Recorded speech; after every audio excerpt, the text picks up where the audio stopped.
नमस्कार, आदाब। मैं अनूप सोनी क्राइम पेट्रोल सतर्क के ब्लैक हेडलाइंस अध्याय के आज के एपिसोड में आप सबका स्वागत करता हूं।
कमलेश जी, हमें तो लगा था इस बार आप एएसआई बन ही जाएंगे, लेकिन प्रमोशन मिल गया किसी और। अरे भाई, जब हम पुलिस में भर्ती हुए थे ना, तभी हमको पता चल गया था ये पुलिस की नौकरी मतलब थैंकलेस काम है। हम ऐसा नहीं सोचते हैं। ये एएसआई बनने में जो है रिपोर्ट लिखने का झंझट है। हमारे लिए फील्ड का काम अच्छा है। फील्ड में जाना, लोगों की मदद करना, और उसके बाद ना हम शांति से रिटायर होना चाहते हैं और अपनी बीवी के साथ चैन की जिंदगी काटना चाहते हैं। अरे भाभी जी, बहुत लंबी उम्र है आपकी। अभी कमलेश जी आप ही के बारे में बात कर रहे थे। अच्छा, ये लीजिए आपका टिफिन। इधर रख दो। हाँ, और अंदर रख दो। दीदी, काहे के लिए परेशान होती हो रोज रोज? सुबह दे दिया करो ना हमको। सुबह सुबह हम जो टिफिन देते थे आपको, वो तो आप कभी खाते ही नहीं थे। कहते थे कि ठंडा खाया नहीं जाता है, इसलिए गर्मा गर्म लेके आते हैं। तुमको भी रोज काम पे जाना होता है, इतना लंबा आती हो, थक जाती होगी। अरे चिंता मत करो, हम आपसे बहुत जवान हैं। मतलब हम बूढ़े हैं? नहीं, हमने कब कहा कि आप बूढ़े हो गए हो। आप तो हमारे गब्बर है। हम चलते हैं, तुरंत खा लीजिएगा। जी मैम। आप भी लीजिए। अबे मियाँ बीवी की बातें सुनना अच्छी बात नहीं होती। आओ खाना खाते हैं। कमलेश जी, आप वो किस्मत वाले जो आपको इतना प्यार करने वाली पत्नी मिली। बेटा ट्रिक होती है, बीवी के लिए कभी कभी गिफ्ट लाया करो, बाहर ले जाया करो घुमाने के लिए। क्या मजाक मस्ती चलिए, चलने की तैयारी करो। कहाँ चलना है मनीष? मनीष सर, भूल गया? प्रमोशन हो गया है मेरा। जी सर। देख क्या रहे हो, मर्डर केस है। चलो। और चलो चलो चलो।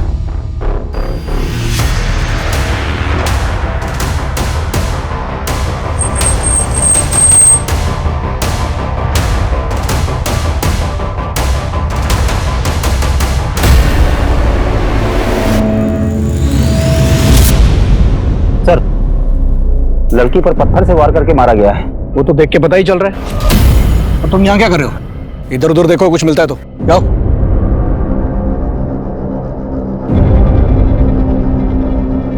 लगता है सर रेप भी हुआ है। वो तो पता चल ही रहा है, कपड़े फटे हुए हैं इसके। जी सर, मैं इधर देखता हूँ कुछ। और सर, आसपास कुछ भी काम का नहीं मिला है सर। सर जारी रखो और लड़की की पहचान जल्द से जल्द करने की कोशिश करो। सबके काम में डिसाइड करूं या फिर आपस में डिवाइड कर लोगे? हो जाएगा सर। गुड। और ये अपनी पर्सनल खर्च ना साइड में रखो, क्राइम की संजीदगी को समझो। ओके? वो लाश मिले 12 घंटे हो चुके थे, लेकिन उसकी पहचान का कोई क्लू नहीं मिला था। ये केस ऐसे रहस्यों में दबा था जो पुलिस की नींद उड़ाने वाले थे।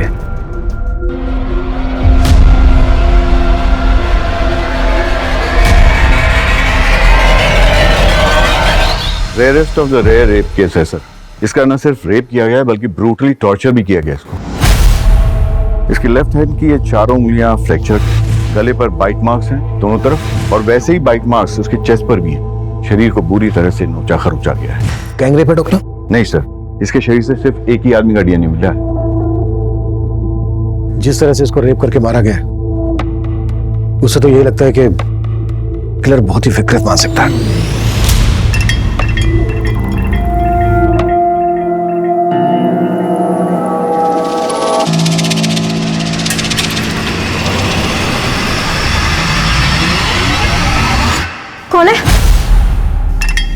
डर गई क्या? हाँ तुम पी के आए हो? अरे मैंने तो सोचा था तुम ड्यूटी पर हो गया, आज से नाइट शिफ्ट थी ना तुम्हारी।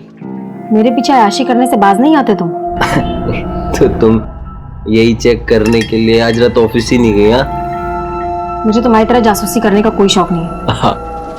अरे नाराज हो?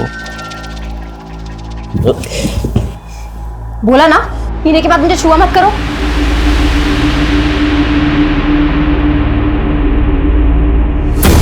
समझती क्या है तू अपने आप को? हाँ अगर इतने नहीं खलते हो तो शादी क्यों की मुझसे? इसीलिए तो पछता रही हूँ। सारी तो अब पछता। विक्रांत, क्या बात है, बड़ी फुर्सत में बैठे हो, कोई काम नहीं है क्या? रितु चाची, आप तो हमारे काम की हालत जानती है। प्रॉपर्टी में इतनी मंदी चल रही है कि सेल्स परचेस कुछ हो ही नहीं रही। अगर ऐसे ही चलता रहा ना तो दुकान का किराया निकालना मुश्किल हो जाएगा।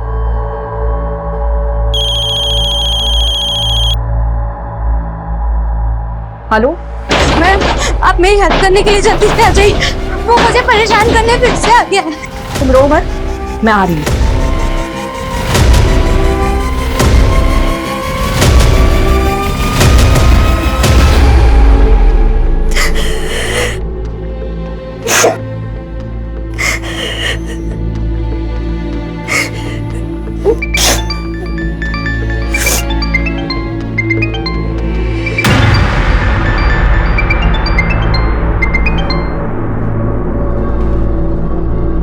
हेलो हेलो सलोनी,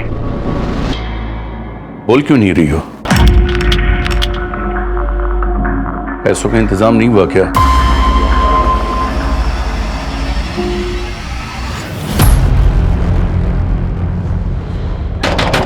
दरवाजा खोलो! दरवाजा खोलो! विजेता, हम हैं। ऋतुजा, खोलो।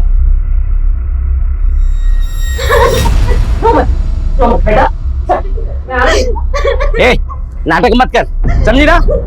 अब भी तुम्हें एक घर को छोड़कर जाना पड़ेगा। अरे ऐसा कैसे घर छोड़ना पड़ेगा? ये सारी गलती आपकी है। हमारी? जी। अरे ब्रोकरेज के लालच में आकर आप ऐसी किराया दर दी हमको जिसका रेप हो चुका था।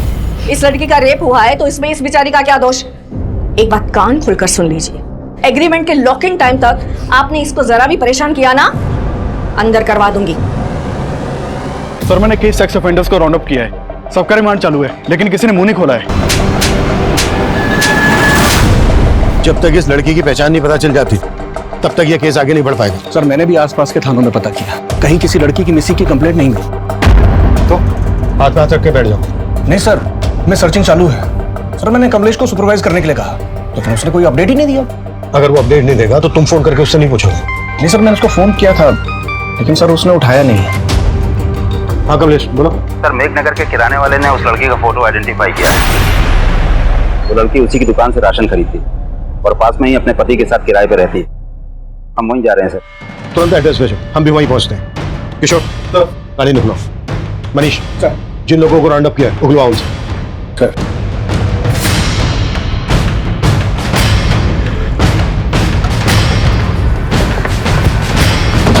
सर सर लड़की का नाम आरती है, अपने पति के साथ किराए पर रहती थी यहीं पर। मकान मालिक बगल में ही रहते हैं, ये सर हरिचरण, आरती के मकान मालिक। ताला खोलो। सर चाबी नहीं है, चाबी मेरे दूसरे घर पे रखी है सर। मैंने लड़के को भेजा है, वो चाबी लेके आता ही होगा। इस लड़की आरती का हस्बैंड कहाँ है? सर अभी तो कुछ पता नहीं, कई दिनों से यहाँ ताला लगा हुआ था। सर साहब आए थे तो मैंने विनोद को फोन भी किया था, लेकिन उसका फोन तो बंद आ रहा है। विनोद ये आरती के हस्बैंड का नाम है? हाँ जी सर। कब से रह रहे थे ये दोनों यहाँ किराए पर? ये तकरीबन 7 महीने हो गए। ये है हमारा सिटिंग एरिया और ये है हमारा घर। पसंद आया तुम्हें?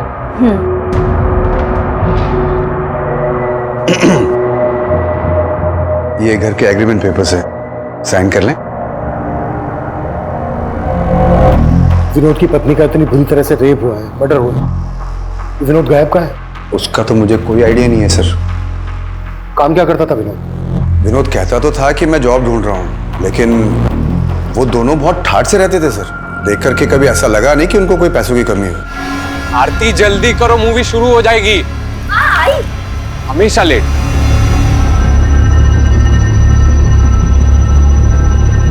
हमेशा कैब से आना जाना, कोई ना कोई फूड डिलीवरी वाला हमेशा गेट पे खड़ा दिखता था। लेकिन सर चौथे पांचवें महीने फिर उन्होंने मेरा किराया नहीं दिया, तो मैंने साफ साफ बोल दिया मेरा मकान खाली कर दो भाई। तो आरती ने एक साथ 6 महीने का किराया मुझे दे दिया। पूरे 6 महीने के। जी।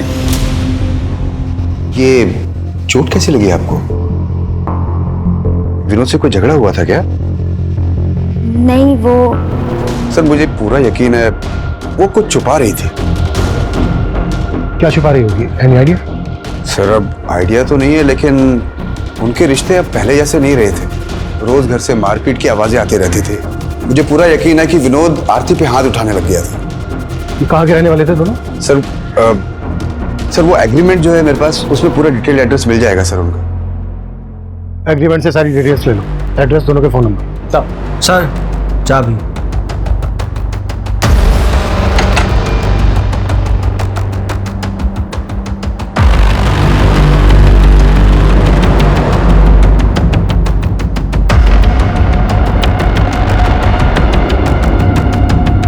पूरे घर की तलाशी लो, कुछ भी छूटना नहीं चाहिए।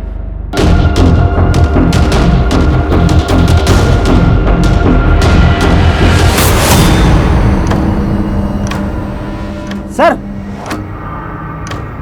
सर कहीं ऐसा तो नहीं कि आरती के पति ने उसका यहाँ पर मर्डर किया हो और फिर लाश जंगल में ले जाके डंप कर दी? लेकिन लड़की के साथ इतना ब्रूटल रेप हुआ, वो यही हुआ होगा। किशोर, ये ब्लड सैंपल फोरेंसिक को भिजवा, पता करो कि ये ब्लड आरती का ही है। गुड जॉब कमलेश, तुमने काफी जल्दी लड़की की पहचान पता कर ली। सर ये एग्रीमेंट आरती के पति विनोद के नेटिव एड्रेस। हो सकता है विनोद यहीं जाकर छुपा हो, चल के पता करते हैं। किशोर, तुम आरती और विनोद के बारे में पता करो, क्या वाकई में उनका रिश्ता इस हद तक पहुंच गया था कि विनोद ने अपनी पत्नी के साथ इतनी बुरी तरह से रेप किया, मर्डर किया, या फिर कहानी कुछ और है?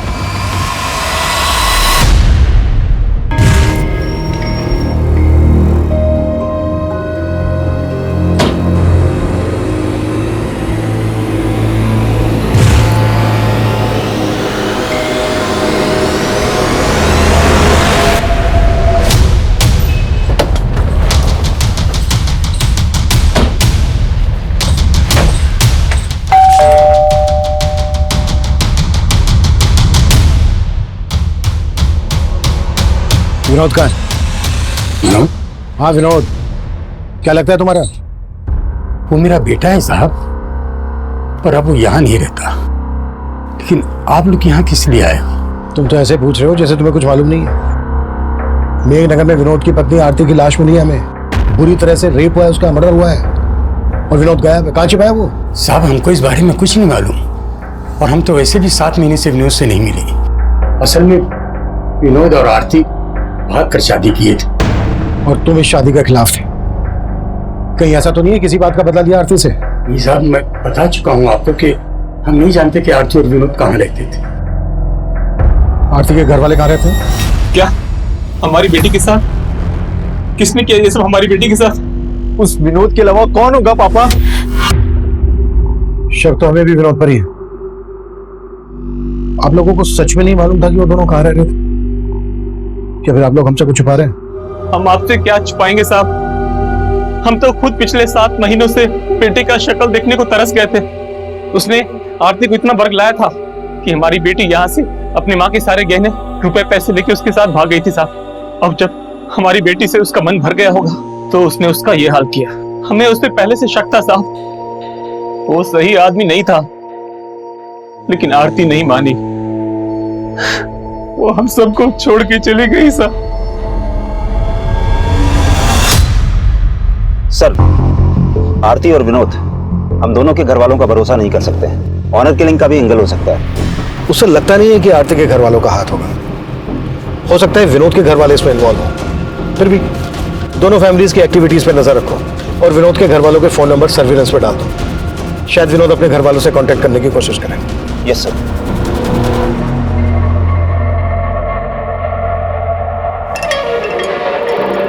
आकाश, ये तुमने ठीक नहीं किया। मुझसे बिना पूछे मेरी 7 लाख की एफडी तोड़वा दी। अकाउंट हम दोनों के नाम से था, उसमें मेरे भी पैसे थे। तुम्हारे सिर्फ 1.5 लाख रुपए थे। मुझे मेरे पैसे वापस चाहिए। वो पैसे मैंने इन्वेस्ट कर दिए। क्या मुझसे बिना पूछे मेरे पैसे इन्वेस्ट कर दिए? तो तुम मुझसे सब कुछ पूछ कर करती हो क्या? मुझे तुमसे बहस करने की जरूरत नहीं है, मुझे मेरे पैसे वापस चाहिए तुरंत। मैंने बोला ना तुमसे, वो पैसे मैंने इन्वेस्ट कर दिए हैं। कहाँ इन्वेस्ट कर दिए पैसे?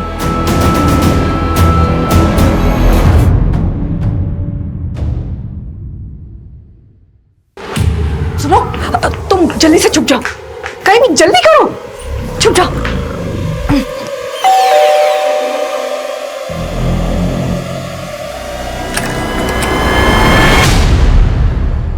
ऋतुजा, मुझे दोबारा से जाना है, जल्दी से कुछ खाने को दे दो। अरे अभी तो आए और अभी जाने की बात कर रहे हो? अरे एक केस के सिलसिले में जाना है, मुश्किल केस है थोड़ा सा, अगर ध्यान नहीं दिया तो कोई बेगुनाह फंस सकता है।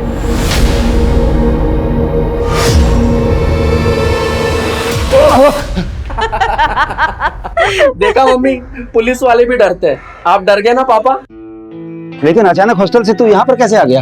अरे पूरे 3 महीने बाद आया है और ये मंडे फिर से चला जाएगा। हाँ वो सब तो ठीक है, लेकिन तेरी पढ़ाई ठीक चल रही है ना? पापा आप तो पढ़ाई की बात मत करो ना, हम आप ही का वेट कर रहे थे। बहुत जोरों की भूख लगी है, मम्मी खाना खिलाओ ना। चलो चलो, मुझे भी जाना है।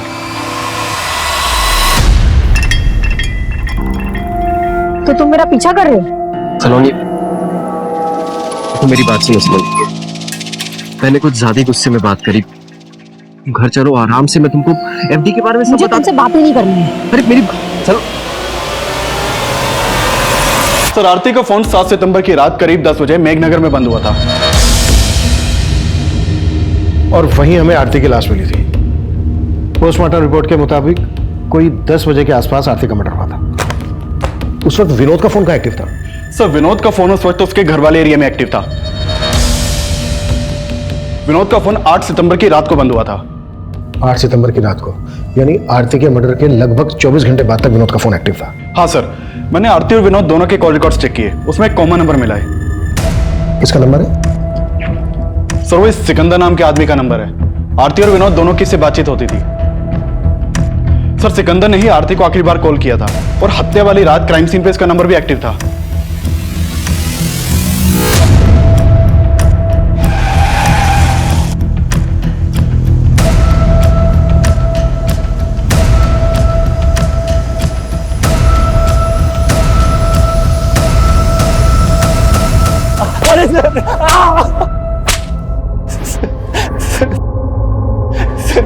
सर, मैं सच कह रहा हूं, मैंने आरती के साथ कुछ नहीं किया। जहां आरती का मर्डर हुआ वहां तेरा फोन एक्टिव था। अब ये बोल, विनोद भी तेरे साथ मिला हुआ है? क्या तूने विनोद को गायब किया? सर, मैं विनोद से मिला हुआ नहीं हूं और मैं भला विनोद को क्यों गायब करूंगा? लेकिन सर, जब लास्ट टाइम मुझे विनोद मिला था तो वो आरती को लेकर बहुत परेशान था। विनोद, मैंने आरती को कल रात मेघनगर क्रॉसिंग पर ड्रॉप किया था। मैं खुद हैरान हूँ कि वो अब तक घर क्यों नहीं पहुंची। तो आरती है कहाँ? वो विनोद बहुत डरा हुआ था सर, उसके माथे पर चोट भी लगी थी। कैसे लगी थी चोट? ये तो उसने बताया नहीं, शायद कुछ छुपा रहा था। लेकिन सर, लगता है कि आरती को लेकर कोई झगड़ा हुआ होगा। ये कहानी सुना के भटका रहा है हमें। सर, मैं सच बता रहा हूँ, मैंने कुछ नहीं किया। विनोद और आरती इतने फोन क्यों करते थे तुझे? सर, वो विनोद मेरे गैराज में जॉब करता था। माना, विनोद तेरे गैराज में जॉब करता था इसलिए तुझे फोन करता था, पर उसकी पत्नी आरती क्यों फोन करती थी तुझे? सर, वो भी जॉब ढूंढ रही थी और विनोद ने ही मुझे उससे मिलवाया था। सर, ये मेरी वाइफ है आरती, ये भी जॉब करना चाहती है। आपके तो बहुत सारे कॉन्टेक्ट्स हैं ना, इसको भी कहीं पे जॉब पे लगवा दीजिए ना। वो आरती के लिए जॉब ढूंढ रहा था या फिर तेरी बुरी नजर थी उस पर? क्या किया तूने उसके साथ? सर, मेरा विश्वास कीजिए, मैंने आरती के साथ कुछ नहीं किया। उस रात भी वो मुझे रास्ते पर मिल गई थी। वो घर जाने के लिए ऑटो ढूंढ रही थी तो मैंने उसे मेघनगर क्रॉसिंग पर ड्रॉप किया था। आई एम सो सॉरी आरती, मैं थोड़ा जल्दी में हूँ, मुझे सीधे निकलना है, वरना तुम्हें घर तक छोड़ दूँ। इट्स ओके सर, कोई बात नहीं। बाय।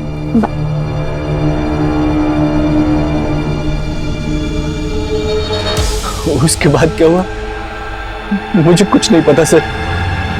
ये कहानी बनाना बंद कर, 5 मिनट के बाद सब उठेगा। साले सर,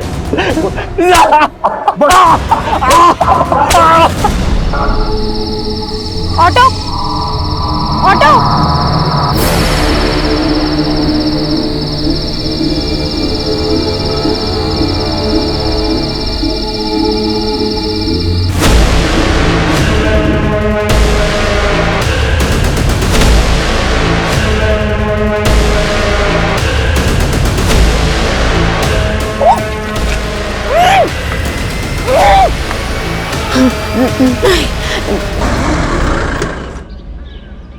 सर सिकंदर को बहुत तोड़ा लेकिन वो कुछ उगला नहीं।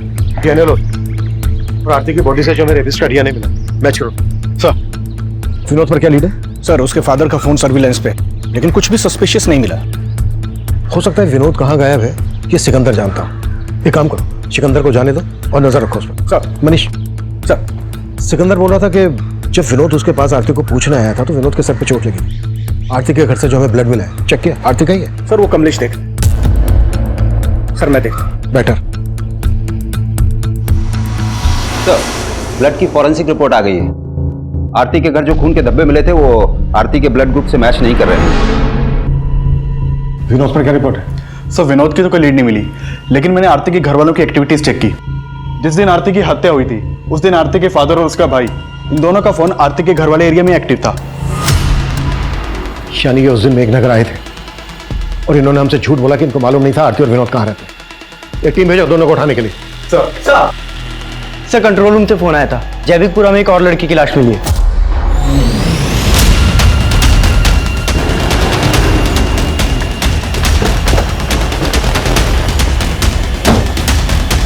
पीछे हो जाओ। सलोनी की लाश को देखते ही पुलिस को लगा था कि शायद सलोनी की हत्या आरती की हत्या की मोडस ऑपरेंडी इस्तेमाल करके की गई है। आरती की तरह सलोनी के साथ भी दुष्कर्म किया गया था और फिर उसे पत्थर से कुचलकर मार दिया गया था। सलोनी का पति आकाश भी शक के घेरे में था और पुलिस सलोनी और आकाश से जुड़ी हर जानकारी जुटा रही थी। वहीं आरती के केस में आरती के पिता और भाई की भूमिका भी संदिग्ध नजर आ रही थी। तुम दोनों ने बोला था कि तुम दोनों को पता नहीं था कि विनोद और आरती कहाँ रहते थे। 7 सितंबर को तुम दोनों मेघनगर में थे जहां आरती रहती थी।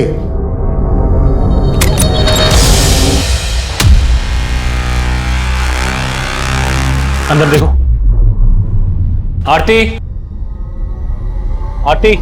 पापा अंदर भी नहीं है आरती। कहाँ है आरती? आरती नहीं है यहाँ पापा। पापा इससे जारी जोड़ेगा, मार के खत्म कर देंगे। मार देंगे। मार।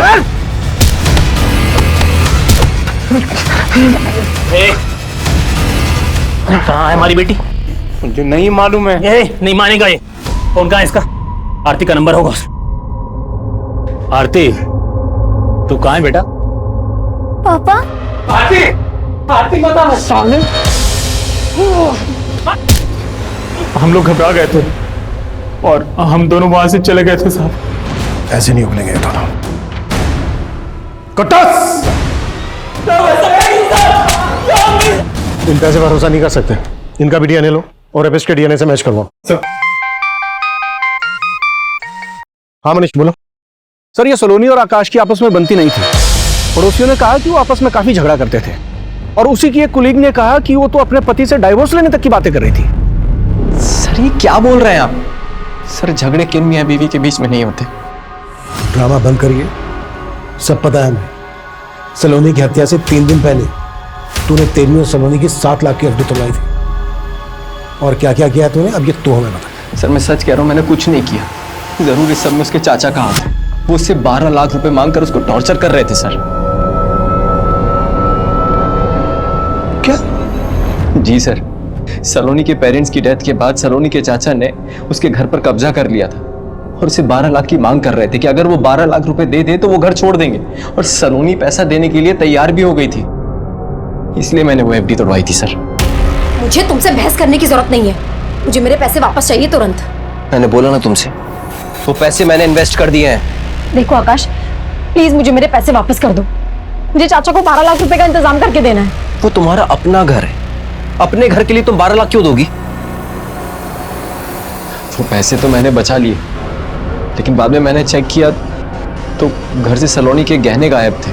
घर से सलोनी के गहने गायब, और ये बात तू हमें अब बता रहा है? सर मैंने कल रात में ही चेक किया था। अरे रितुजा जी आइए आइए। दरअसल हम आप ही के बारे में इनसे बात कर रहे थे। अच्छा हाय विष्णु, नमस्ते, बैठिए। Nice to meet you. वैसे विक्रांत भाई आपके बारे में बड़ी तारीफ कर रहे थे। अच्छा दरअसल वो अपना दफ्तरगंज वाला एरिया है ना, वहाँ की जमीन इन्हें पसंद है, खरीदना चाहते हैं। बस इनकी एक छोटी सी डिमांड है। डिमांड? जी, और वो डिमांड सिर्फ आप ही पूरी कर सकती हैं। लेकिन आपकी डिमांड क्या है?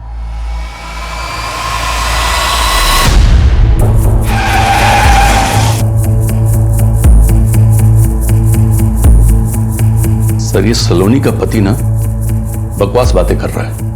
लेकिन ये घर तो सलोनी के पिता के नाम पे था ना, तो उनके मरने के बाद लीगली ये घर सलोनी का होगा। आप यहाँ क्या कर रहे हैं? मैं यहाँ क्या कर रहा हूँ? अरे हम यहाँ पे रह रहे हैं, इसका मतलब ये नहीं है कि हमने कब्जा कर लिया है। लेकिन सलोनी के ना रहने से कब्जा तो आप ही का होगा ना। सर, आपके कहने का मतलब क्या है कि हमने सलोनी का हत्या करवा दिया? ऐसा हो भी सकता है। वैसे सलोनी से 12 लाख किस बात के मांग रहे थे आप? सर, सलोनी के पिता की तबीयत हमेशा खराब रहती थी और उनकी बीमारी का सारा खर्च हमने उठाया था, और इसीलिए मैं सलोनी को बार बार फोन करके ये बताया करता था कि मेरे 12 लाख मुझे लौटा दो और ये घर का कब्जा ले लो, और वो तैयार भी थी मुझे पैसे देने के लिए। लेकिन उसका पति ना, मैं जानता हूं, वही उलूल जुलूल की बातें आप लोगों के कान में फूंक रहा है। उसका हिसाब हम कर लेंगे। आपको हमारे साथ चलना होगा, आपका भी डीएनए होना है। मेरा? सर, सलोनी का पोस्टमार्टम रिपोर्ट मैंने बहुत ही क्लोजली एग्जामिन किया है, और आरती और सलोनी के दोनों की हत्या में एक ही जैसी सिमिलैरिटीज हैं। जैसे सर पे पत्थर मार करके इनकी हत्या की गई, उसके अलावा लेफ्ट हैंड की चारों उंगलियां फ्रैक्चर, और फिर ये गर्दन पर बाइट मार्क्स। डॉक्टर, सलोनी की बॉडी पे जो रेपिस्ट का डीएनए मिला है, वो डीएनए आरती की बॉडी पे मिले डीएनए से मैच करता है क्या? सर, वो तो डीएनए रिपोर्ट आने के बाद ही क्लियर हो पाएगी। और मेरा मानना है सर कि दोनों का रेपिस्ट और कातिल एक ही आदमी है। वो इसलिए क्योंकि अगर आप गौर से देखें तो इन दोनों के गर्दन पे जो बाइट मार्क्स हैं बिल्कुल एक जैसे हैं। इसका मतलब आरती के रेप और मर्डर के लिए हम जिन लोगों पर शक कर रहे हैं वही सलोनी के रेप और मर्डर के सस्पेक्ट है। कमलेश सर, चेक करो, ये आरती और सलोनी एक दूसरे को जानती थी क्या? इन दोनों में कुछ कॉमन कनेक्शन है क्या? काफी कोशिशों के बावजूद पुलिस को सलोनी और आरती के बीच में कोई कॉमन कनेक्शन नहीं मिल रहा था, लेकिन यह साफ लग रहा था कि इन दोनों लड़कियों के साथ दुष्कर्म करने वाला और उनकी हत्या करने वाला आदमी एक ही था। देखते ही देखते इन दोनों केसेस ने पूरे क्षेत्र में हड़कंप मचा दिया। विमेन सेफ्टी को लेकर पुलिस पर सवाल उठने लगे, और इसी दौरान कुछ ऐसा हुआ जिसने पुलिस को फिर से हैरान कर दिया। कमलेश, कहां था तू? ये टाइम है आने का। रो क्यों रहा है? मनीष, क्या हुआ? ऋतुजा का कुछ पता नहीं चल रहा है यार। हमारी पत्नी कल रात से गायब कैसे? कुछ मालूम नहीं चल रहा है सर। रोज की तरह रात को घर पहुंचा तो ऋतुजा घर पर नहीं थी सर। नॉर्मली 6-7 बजे तक घर पहुंच जाती है। इधर हमने इंतजार किया लेकिन वो आई नहीं। फिर हमने उसके पार्टनर विक्रांत को फोन लगाया सर। विक्रांत, ऋतुजा अभी तक घर नहीं पहुंची है। तुमसे कुछ बोल के गई है क्या? वो तो शाम को 5:30-6 बजे के आसपास ही दुकान से निकल गई है। सर, रात भर ढूंढते रहे लेकिन कुछ। कमलेश, ये बात तुमने हमें रात ही क्यों नहीं बताई? सर, हमें लग रहा था कि मिल जाएगी, लेकिन अब कुछ समझ में नहीं आ रहा है सर। कमलेश, हिम्मत रखो, हम ढूंढ लेंगे तुम्हारी पत्नी ऋतुजा को। सर,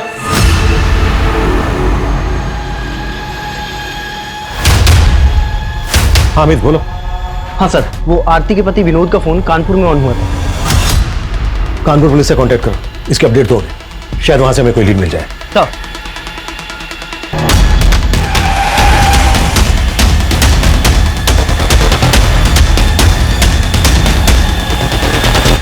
ऋतुजा जी को लेकर मैं खुद परेशान हूं सर।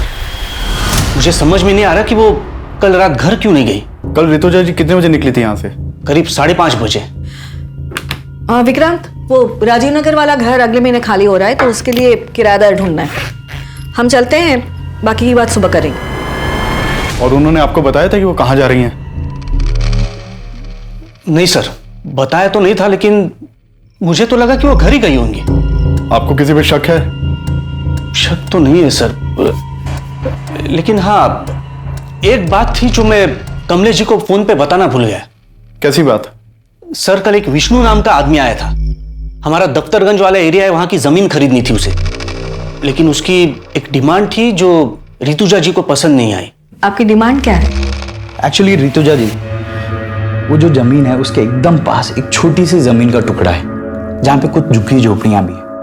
मैं चाहता हूँ कि वो जमीन का टुकड़ा हमें मिले। वो जमीन उन आदिवासियों की है, आपको कैसे मिल सकती है? तो उनको कुछ पैसे दे देंगे ना, इसमें कौन सी बड़ी बात है। देखिए, हमें वो जमीन का टुकड़ा चाहिए और हम जानते हैं कि वो काम सिर्फ आप करवा सकती हैं। वैसे भी आपके पति तो। उठ जाइए, उठ जाइए और निकलिए यहाँ से। आप बदतमीजी कर रही हैं। तो क्या हाथ उठा के बात करें? रितुजा जी ने जिस तरह उसे भगा दिया, हो सकता है उसी ने उसका बदला लिया हो। कौन था ये आदमी? इसका कुछ नाम एड्रेस मालूम है आपको? हाँ सर, बताएं।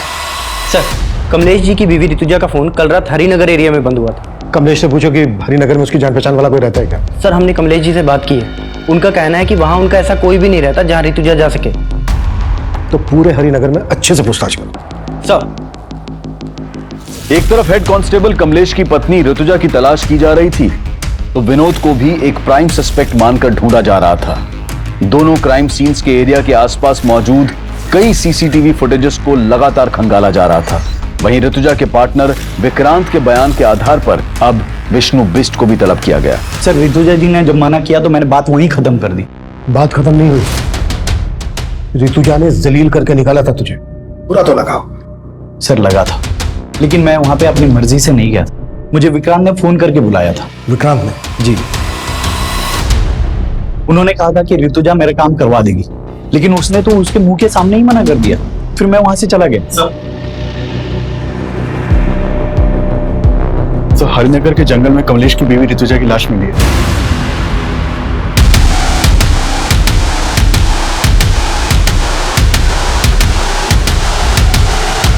पीछे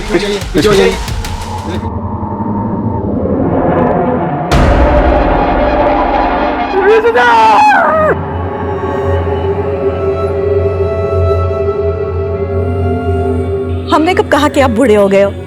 आप तो हमारे गब्बर है।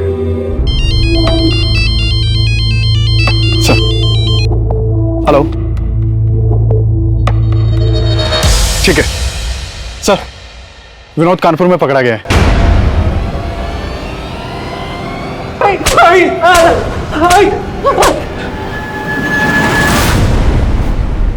सर, मैं आरती से बहुत प्यार करता था, मैंने कुछ नहीं किया है। फिर भागा क्यों था? सर, मैं डर गया था। उस दिन जब आरती के घर वाले आए तो उन्होंने मुझे बहुत मारा। तब तो वहां से चले गए थे, लेकिन उस रात आरती घर पर नहीं आई और फिर आरती की हत्या की खबर पढ़ के मैं बहुत डर गया था। सर, डर गया था? अगर डर गया था तूने कुछ नहीं किया तो डरने की क्या जरूरत है? सर, मुझसे गलती हो, पैसों की तंगी में मैंने आरती की लाइफ बर्बाद कर दी। पैसे की तंगी? तो कहना क्या चाहता है? सर, मैं चाहता था कि आरती की जॉब लग जाए, लेकिन सिक्का ने मुझसे कहा कि अगर मैं आरती को उसके साथ। वो तुम्हें समझ में आ रहा है? तुम क्या बोल रहे हो? आरती, समझने की कोशिश करो। 3 महीने से किराया नहीं दिया है, कुछ नहीं बचा है हमारे पास। और आरती, अगर तुम नहीं मानी ना तो मकान मालिक हमें घर से बाहर निकाल देगा। तुम ये कहना चाहते हो कि मैं चंद पैसों? आरती, चंद पैसे नहीं है, जरूरत है हमारी अभी। तो क्या करें, घर चले जाएं? एक्सेप्ट करेंगे वो? मार डालेंगे आरती हमें। आरती, जब तक मुझे कुछ अच्छा काम नहीं मिलता तब तक कर लेते हैं ना।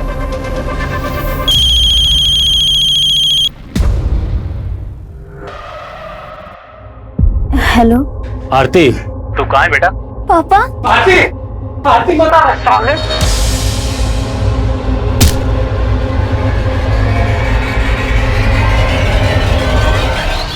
तो जब मुझे पता चला कि आरती के साथ इतना सब कुछ हुआ है तो मेरा शक सीधा सिकंदर पर ही गया। लेकिन अगर मैं आपको उसके बारे में बताता, मुझे ये भी बताना पड़ता कि आरती को वहां पर क्यों बेचता था। अपनी बीवी से धंधा करवाता है और बोलता है भरोसा करो। तोड़ साले को। सर, सर सर सर मैं मानता हूँ कि मैं आरती के साथ रिश्ता रख के विनोद को पैसे देता था, लेकिन सर उस रात मैंने आरती को मेघनगर क्रॉसिंग पे ड्रॉप कर दिया था।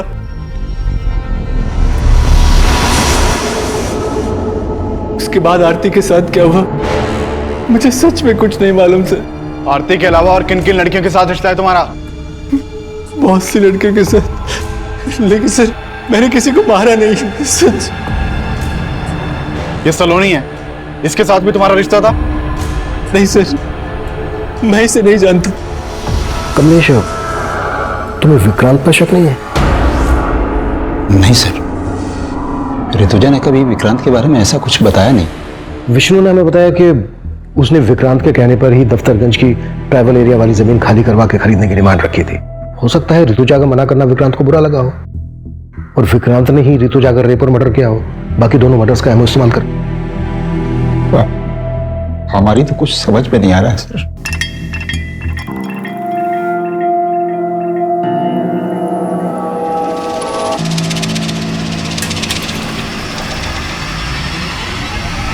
सर मैंने दोनों क्राइम सीन के आसपास की सीसीटीवी फुटेज चेक की, उसमें एक कॉमन आदमी नजर आया है। ये देखिए सर, ये आदमी मेघनगर में आरती के पीछे जाता हुआ दिख रहा है और जैविकपुरा में सलोनी के पीछे है। कौन ये आदमी? सर खबरियों से पता लगवाया मैंने, ये एक चरसी है, नशे के लिए चोरी लूट करता है, हमने इसे उठवा लिया है। सर मैंने किसी को नहीं मारा सर। सर मामूली सा चोर हूं सर, रेप नहीं किया सर मैंने। सर मैंने कुछ नहीं किया सर। कुत्ता सर नहीं सर वो चरसी भी कुछ नहीं उगल रहा है। उसका वीडियो ले लो और ऋतुजा के मर्डर के दौरान कमलेश की एक एक एक्टिविटीज चेक करो। सर किशोर, तीनों विक्टिम्स का कातिल अभी तक पकड़ा नहीं गया है। वो जल्द से जल्द हमारी गिरफ्त में होना चाहिए, इससे पहले कि वो किसी और को अपना शिकार बनाए।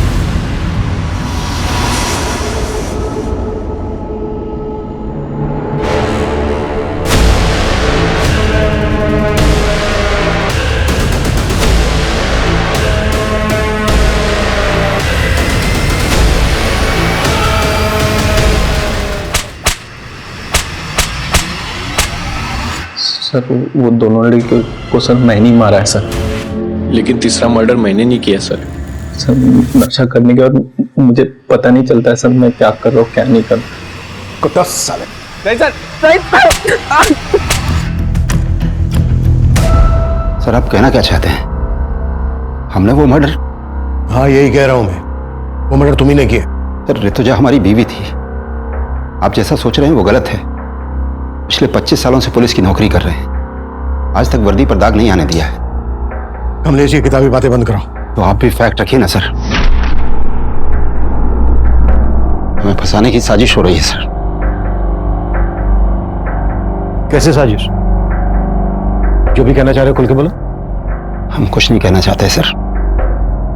अगर आपको लगता है कि हम कातिल हैं तो प्रूव करके दिखाइए।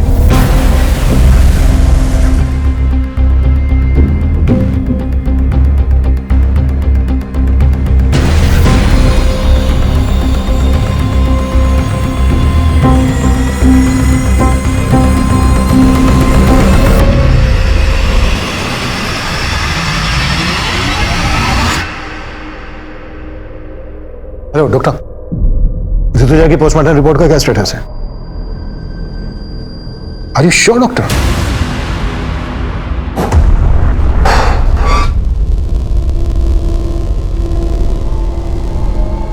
सर क्या है ये सब? इतने सालों काम करने की तुम प्रूव करने की बात कर रहे थे ना, अब हम प्रूफ के साथ आए हैं। कहना क्या चाहते हैं आप? वो ये कि तुम्हारी पत्नी ऋतुजा की बॉडी पे जो खरोंच के निशान मिले हैं वो आरती और सलोनी की बॉडी पे मिले खरोंच के निशान के जैसे तो हैं, लेकिन एक ही आदमी ने नहीं बनाए। हाँ, कुछ समझा नहीं। ऋतुजा की बॉडी पर खरोंच के निशान पर्पसली बनाए गए। आरती और सलोनी की बॉडी पर जो खरोंच के निशान मिले हैं वो तब बने जब वो जिंदा थी। अभी बात हुई मेरी डॉक्टर से, डॉक्टर का कहना है कि ऋतुजा के गले पे जो बाइट मार्क है वो आरती और सलोनी के गले पे मिले बाइट मार्क से बिल्कुल अलग है, मतलब अलग आदमी का है। डॉक्टर ने यह भी बताया कि ऋतुजा का रेप नहीं हुआ था, जबकि आरती और सलोनी का रेप हुआ था।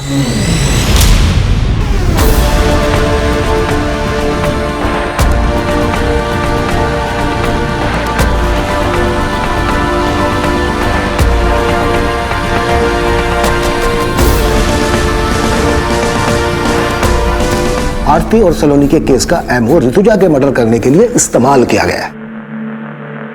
अब सवाल यह बनता है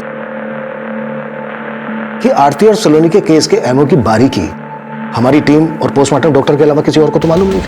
हमने ना ही किसी अखबार में दिया, ना ही सोशल साइट पर। यह एमओ कुछ ज्यादा ही परफेक्टली इस्तेमाल किया गया, इसलिए हमें तुम पर शक हुआ। और हमने जब तुम्हारे घर पे नजर रखी तो हमें कलसी नाम की लड़की के बारे में पता चला। रिश्तेदार है ना तुम्हारी। हमने कलसी और तुम्हारे बेटे सरंत दोनों को उठवा लिया। सर, हम और सारंत एक दूसरे को बचपन से जानते हैं। हम अपनी सारी प्रॉब्लम्स हमेशा सारंत के साथ ही शेयर करते थे और हमें पता ही नहीं चला कि हम कब एक दूसरे के करीब आ गए।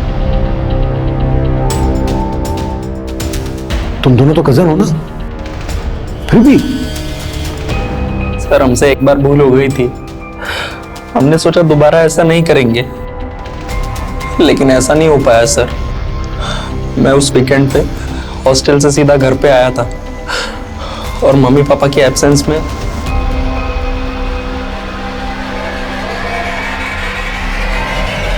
सारंत, बेशरम, शर्म नहीं आई तुझे? हाँ, कजिन हो तुम उसकी, बड़ी बहन हो।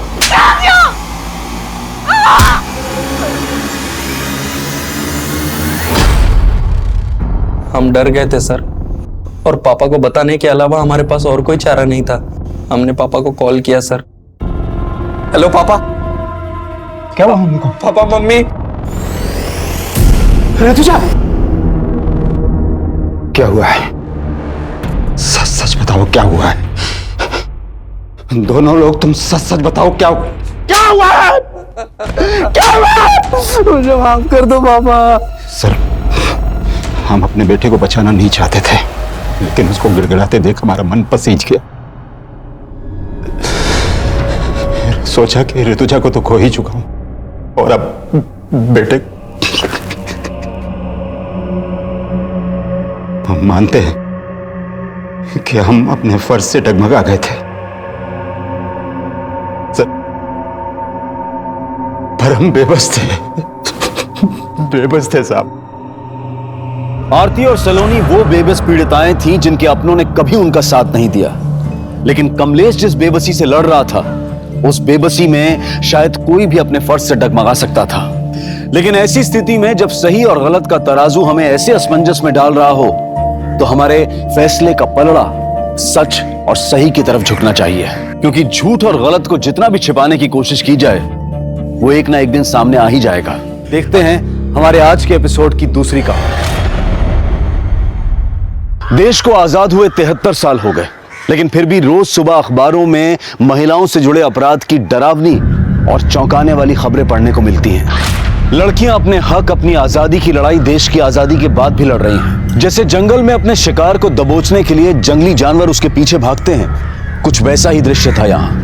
आखिर कौन थी ये लड़की और कौन थे वो लोग, और क्यों उन्होंने इस लड़की को इतनी बेरहम मौत दी? इसके पीछे का सच और हमारे समाज की मानसिकता को समझने के लिए हमें 2 साल पीछे जाना होगा। ये कहानी है 2 बहनों की, प्रिया और चित्रा।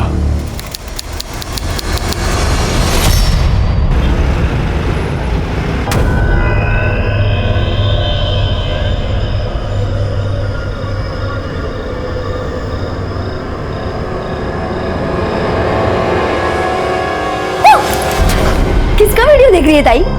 जीजू का वीडियो? नहीं नहीं नहीं नहीं कुछ नहीं। रुक रुक रुक रुक। अरे देख तेरी आंखों के नीचे डार्क सर्कल्स। लगता है जीजू तुझे पूरी रात सोने नहीं देते। चल ये सारी बातें छोड़, वैसे आज तक तेरे और जीजू के बीच में क्या क्या हुआ है? अरे बता ना ताई, बता ना। प्रिया, सच बताऊं? हाँ बता। इधर आ मेरे साथ। तेरे जीजू और मेरे बीच आज तक कुछ भी नहीं हुआ है, बल्कि वो तो रात भर कमरे में आते ही नहीं है। अकेले कमरे में सोती हूँ। ताई देख, तू बुरा मत मान, मुझे ना जीजू का बर्ताव थोड़ा ठीक नहीं लग रहा। हो सकता है उनका कोई अफेयर हो। तू ना जीजू पे नजर रख।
किसने कहा दबाने के लिए? हाँ?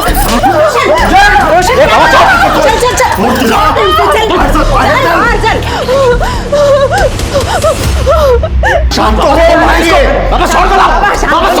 शांत हो आता सांग काय झालंय क्यों मार रहा था बहू को बाबा तुम्ही मध्ये पड़ू नका ये हमारे पति पत्नी के बीच की बात है रोशन मैंने कहा था ना आपसे उस लड़की में जरूर कुछ खोट है जब चाहो मंदिर में बैठी रहती है बड़बड़ाती रहती है उसके आस पड़ोस के लोग भी उसके बारे में अच्छी बातें नहीं करते हैं उसको कैसे आपने पसंद किया दे मत जाने बाबा रुक्मिणी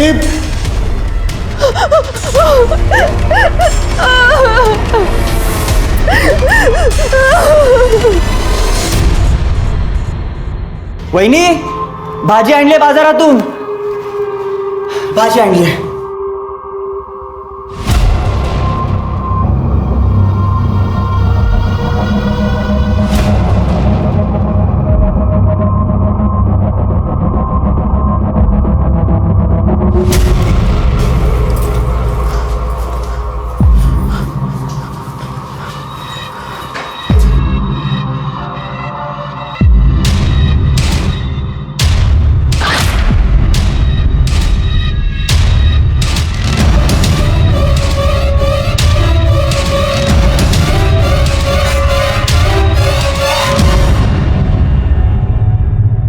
तुला काय वाटलं तू यहाँ कुछ भी करेगी और हम देखते रहेंगे सच सच बता क्या कर रही थी वरना पूरे गांव को बता दूंगी मैं हमारे यहाँ चुड़ैल को जला देते हैं ठीक है जला दीजिए मुझे आपको क्या लगता है अगर आप पूरे गांव को बता देंगी तो मैं नहीं बता सकती कि आपका बेटा रात को उस कमरे में क्या करता है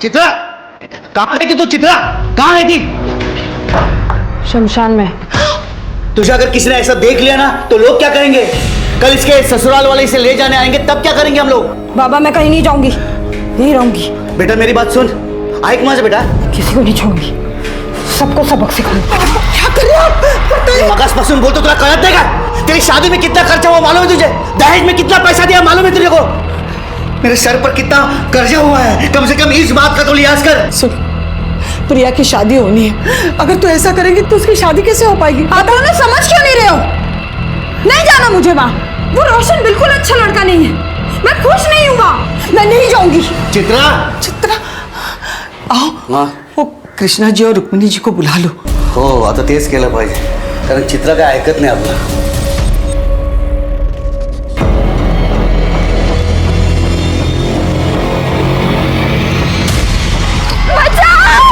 अबे रुक पकड़ उसे रुक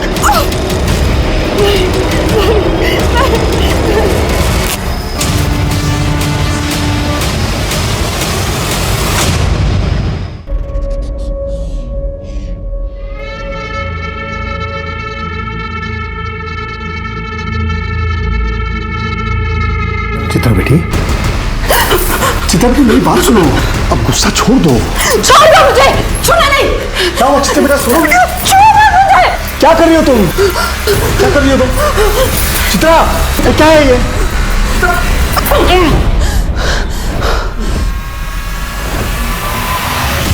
भाऊ हमने चित्रा को समझाने की लाख कोशिश की लेकिन वो हमारी बात सुन ही नहीं रही है वो आपके घर आने के लिए राजी नहीं है काय कर ऐसा था मैं सब समझती हूँ ये सब मिले हुए हैं मिली भगत है इनकी ताकि समाज में हमारे खानदान की नाक कट जाए लोग तो बोलेंगे ना देखो देखो इनकी बहू भाग गई इनके बेटे में ही खोट है नहीं चाहिए ऐसी कोई बात नहीं है हाँ हाँ अगर ऐसा कुछ नहीं है तो गांव के सामने बता दो चित्रा तंत्र विद्या करती है नहीं चाहिए वो कुछ तंत्र विद्या वगैरह करती नहीं है वो पूजा करती है कुछ गलत काम नहीं करती और अब वो वापस जाने के लिए तैयार नहीं है लड़की वापस नहीं जाएगी तो बदनामी तो होगी ना भाऊ बदनामी का क्या वो तो पहले ही हो चुकी है एक और बेटी है तिशा लगना सका है कौन करेगा उसके साथ शादी एक रास्ता है दिनकर तुम अपनी छोटी बेटी का ब्याह इनके बेटे रोशन से कर दो लेकिन अरे लेकिन क्या समझता हूँ शादी में कोई दहेज नहीं देना पड़ेगा हाँ और जो शादी में जो खर्चा लगेगा दोनों दिन बांट लेना क्यों सही बात हो आम्हाला चालेल. ठीक आहे, जशी तुमची इच्छा. बस मानता हो गई.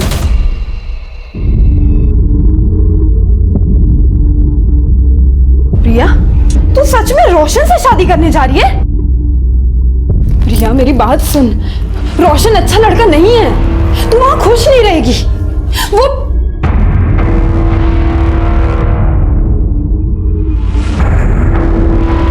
हाँ तो सही है. प्रिया, तूने उसकी बात नहीं सुनी ना तो वो तुझे मारेगा, गाली देगा. ताई, मैंने तय कर लिया है कि मैं रोशन से ही शादी करूँ.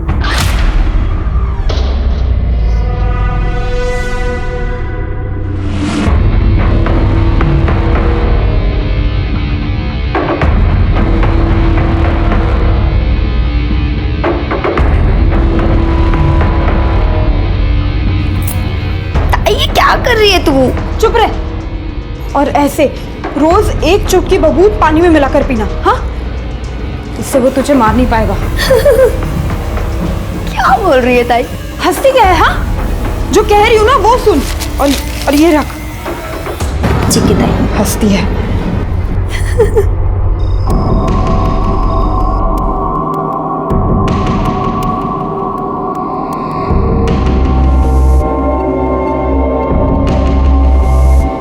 तुम्हारी बहन ने तुम्हें मेरे बारे में तो सब कुछ बता ही दिया होगा, और अगर नहीं बताया तो सुन लो. रात को जब तुम इस कमरे में सोने आओगी तो उसके बाद तुम इस कमरे से बाहर नहीं निकलोगी. सुबह तक तुम कुछ देखोगी या तुम कुछ सुनोगी, और अगर ये सब कुछ तुम ठीक तरीके से करती हो तो तुम्हें कोई परेशानी नहीं होगी. ये वादा है मेरा.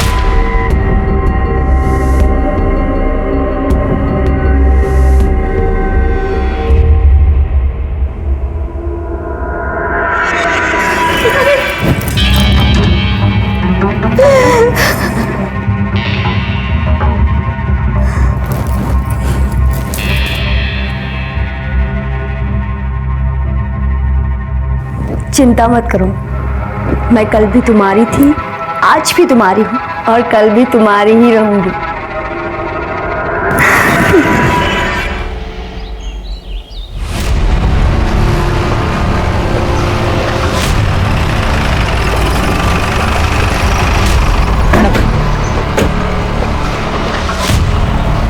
हटिए आप लोग, चलिए हटिए, चलिए चलिए दूर चलिए, चलिए साइड होइए, सबको पीछे करो.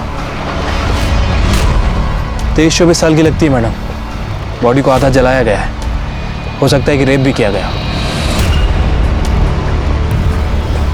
फिर इसे पूरी तरह से क्यों नहीं जलाया, या फिर आइडेंटिटी छुपाने की कोशिश की है?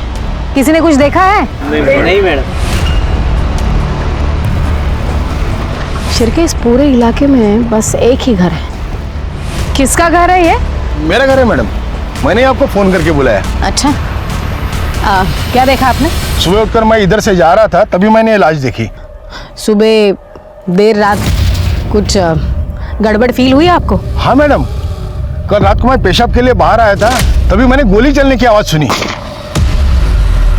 मुझे लगा विद्रोही आ गए, इसके लिए मैं डर के अंदर भागा.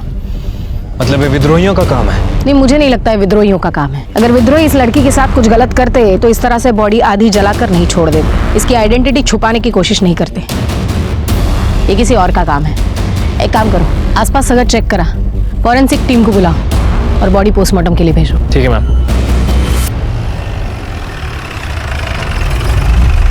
सर जवाब दीजिए. सर जवाब दीजिए. सर ये कहीं एक और रेप केस तो नहीं? शहर इतना असुरक्षित क्यों होता जा रहा है? आखिर पुलिस कुछ कर क्यों नहीं रही है? जवाब दीजिए सर. देखिए, इस केस की जांच के लिए मुझे अभी भेजा गया है. जांच होगी और जैसे हमें कुछ डिटेल्स पता चलेंगी हम आपके साथ शेयर करेंगे. सर, आपने कहा कि आप स्पेशल इस केस के लिए आए और आपके पास कोई डिटेल नहीं है. इसे आपकी लापरवाही समझे या कोई कैजुअल एटीट्यूड? ये इतना बड़ा केस हो, आपको कैजुअल लगता है? कैजुअल लगता है आपको? आप लोग अपना काम कीजिए, मुझे अपना काम करने दीजिए. चलिए हटिए. सर जवाब दीजिए. सर जवाब दीजिए. जनता की सुरक्षा करने वाले इतने लापरवाह क्यों हो चुके हैं? ये सवाल बहुत जरूरी हो चुका है. बॉडी की पहचान हुई? नहीं सर, बॉडी का चेहरा बहुत बुरी तरह से जल चुका है और बॉडी पर ऐसा कोई निशान नहीं है जिससे उसकी शिनाख्त हो सके. लेकिन सर, आसपास के सभी पुलिस स्टेशन में मिसिंग की कंप्लेंट है या नहीं चेक करने के लिए मैंने शिंदे को भेजा है. वैसे जलाने के लिए इस्तेमाल क्या किया है, पेट्रोल या kerosene? I think petrol. Forensic report से कंफर्म हो जाएगा. मैं coming sir. Sir postmortem report आइए. सर रेप केस है, पहले रेप और फिर जलाया। विक्टिम की डेड बॉडी जली हुई पाई गई थी। मीडिया ने गैंग रेप का अंदाजा लगाया और इसका नतीजा यह हुआ कि यह केस देश भर के लोगों की निगाहों में आ गया और दिसंबर 2019 का ब्लैक हेडलाइन केस बन गया। जब तक इन दरिंदों को फांसी नहीं होती ना, तब तक कुछ नहीं बदलेगा। औरतें हैं ना, शहर में हो या गांव में, कहीं भी सुरक्षित नहीं है। खरच चिंता की बात तो है, लेकिन ये लड़की अपने गांव की तो नहीं है ना? नाही रे, अरे कशाला एवढा त्रास करून घेता? यहाँ सब कुशल मंगल है। गणपति बाप्पाचा आशीर्वाद आहे ना आपल्या पाठीशी। हमारी बहू बेटियों के साथ ऐसा अनर्थ नहीं होगा। पण जे झालंय ना ते भयानक झालंय। खून खोलता है ऐसी हैवानियत देखकर। लेकिन दादा, तू तो मिलिट्री में था ना, तेरी बेटियों के साथ अगर ऐसा हुआ था तो तू तो सीधा गोली मार देता ना, हो कि नहीं? ये पोस्टमार्टम रिपोर्ट मीडिया को लीक किसने की? विक्टिम का रेप करके उसे जलाया गया है, ये बात मीडिया को कैसे पता चली? आपको पता है हमारी एक गलती की वजह से मर्डरर हमारे रडार से हमेशा हमेशा के लिए दूर निकल जाएगा। काय शिर्के, बोला। सर हमारी तरफ से इंफॉर्मेशन लीक होना इम्पॉसिबल है सर। तो फिर कैसे पता चला मीडिया को? मैं कभी सर? हाँ काय? सर पीएम रिपोर्ट डॉक्टर ने लिखी है, सभी चैनल पर उसी का ही इंटरव्यू चल रहा है। लाओ सर। जी बिल्कुल, एक लड़की के साथ सामूहिक बलात्कार हुआ है। 4 से 5 लड़के हो सकते हैं। फिर उस लड़की को अधमरी हालत में जलाया गया है। झूठ बोल रहा है ये डॉक्टर। डॉक्टर मुझे लगता है ये केस बिल्कुल अलग है। ये आप कैसे कह सकते हैं? क्योंकि लड़की का रेप नहीं हुआ है। देखिए, आप मेरे तजुर्बे के साथ मेरे प्रोफेशन पर भी सवाल उठा रहे हैं इंस्पेक्टर साहब। बिल्कुल उठा रहा हूं, क्योंकि तजुर्बा मेरा भी है और मेरा तजुर्बा ये कहता है कि लड़की का सिर्फ मर्डर हुआ है, इसलिए बॉडी की पहचान ना हो, इसलिए उसकी बॉडी का सिर्फ चेहरा और ऊपरी हिस्सा जलाया गया है। अगर रेप हुआ होता तो पूरी की पूरी लाश जलाई जाती रेप का सबूत मिटाने के लिए। दूसरी बात, अगर लड़की को जिंदा जलाया जाता तो लड़की शोर मचाती, चीखती, उसकी आवाज कोई सुनता, लेकिन किसी ने उसकी आवाज नहीं सुनी।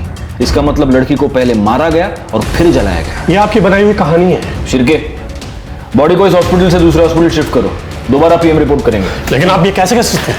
मैं बिल्कुल कर सकता हूं, बस आप दुआ कीजिए कि आपकी रिपोर्ट इस दूसरी रिपोर्ट के साथ मैच हो, वरना आपको पता चल ही जाएगा कि मैं क्या क्या कर सकता हूं। चला शिर्के। पुलिस पर मीडिया और डिपार्टमेंट के सीनियर्स दोनों का प्रेशर बढ़ने लगा। पुलिस ने पूरे नागपुर शहर में तहकीकात की, हिस्ट्री शीटर्स, रोड रोमियोज को गिरफ्तार किया, लेकिन कोई कामयाबी हाथ नहीं लगी। जिन लड़कियों की मिसिंग कंप्लेंट दर्ज हुई थी उनके घर वालों को बुलाकर शिनाख्त करवाई गई, पर किसी ने कोई पहचान नहीं दिखाई। आखिर कौन थी ये लड़की और क्या इस अनजान लड़की की मिसिंग कंप्लेंट दर्ज भी हुई थी? पुलिस ने अपने प्रयासों में कोई कमी नहीं छोड़ी और आखिरकार उन्हें इस केस से जुड़ा पहला क्लू मिला। इंस्पेक्टर साहब, हमारे जो पड़ोसी है ना, उनकी बहू बहुत दिन से गायब है और वो जो लोग हैं उसे ढूंढने की कोशिश भी नहीं कर रहे हैं, ना कि उसके मायके के लोगों को कुछ बता रहे हैं। क्या नाम है लड़की का? प्रिया। और पति का? रोशन वाघमारे।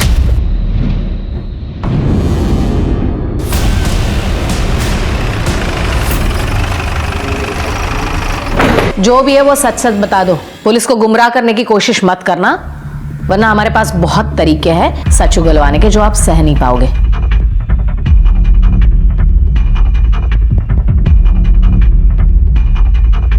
किसके लिए? जी मैडम, वो आपके लिए।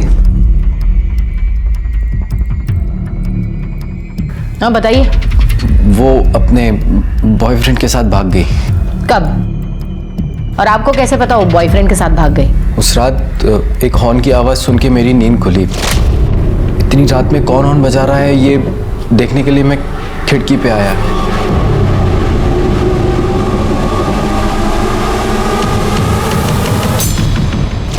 एक मिनट, आपकी बीवी और आप एक कमरे में एक दूसरे के आजू बाजू में सोए थे और आपको पता ही नहीं वो भाग गई?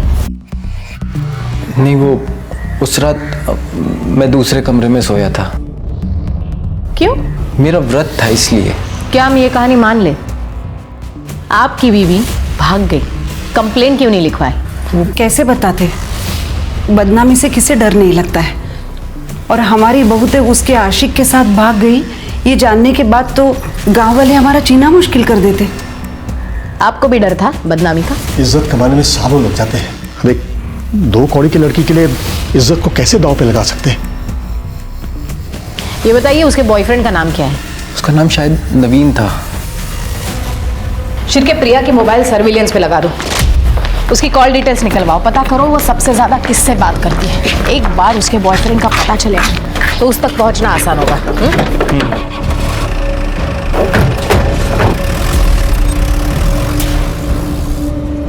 मुझे लग रहा है कि हम गलत दिशा में जा रहे हैं। मुझे नहीं लगता। डेड बॉडी का और प्रिया का कुछ ना कुछ संबंध है। मैडम, प्रिया के बारे में कुछ पता चला? हाँ काका, वो अपने बॉयफ्रेंड के साथ भाग गई। नहीं मैडम नहीं, वो लोग झूठ बोल रहे हैं। रोशन की ये दूसरी शादी है। पहली शादी इसी लड़की के बड़ी बहन से हुई थी जो कि 2 महीने नहीं टिकी, वो अपने घर वापस चली गई। क्यों? वो तो मालूम नहीं, लेकिन दोनों लड़कियों के साथ जरूर कुछ गलत हुआ है। आपको उन लड़कियों का घर पता है? हाँ, जो गलत है वो गलत ही है ना बेटा, रोक दे ये सब, नहीं तो तुम्हारे साथ साथ पूरा घर बर्बाद हो जाएगा। रोशन देखो, पुलिस घर के चौखट तक आ पहुंची है ना, बंद कर दे ये सब। माँ मुश्किल है। अरे मैं तुम्हारे लिए दूसरी लड़की देखती हूँ। रोशन सुन,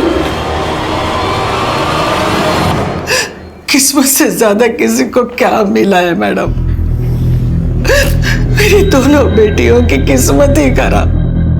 ये सब उस रोशन की वजह से ही हुआ है। उसने और उसके परिवार ने मिलकर मेरी दोनों बेटियों की जिंदगी बर्बाद कर दी। मैडम मुझे ये बताइए, आपकी बेटी प्रिया, उसने भागने से पहले आपसे बात की थी? प्रिया? ये खबर मुझे आपसे पता चली। ये बताइए आपकी दूसरी बेटी चित्रा कहाँ है? नागपुर मुंबाशी के आश्रम में। क्यों? मैडम, उसे बहुत सदमा लगा था। जब उसकी शादी टूट गई तो वो कुछ अजीब सी हरकतें करने लगी थी। पूरा पूरा दिन स्मशान में बैठ जाती थी। क्या चल रहा है सब यहाँ पे?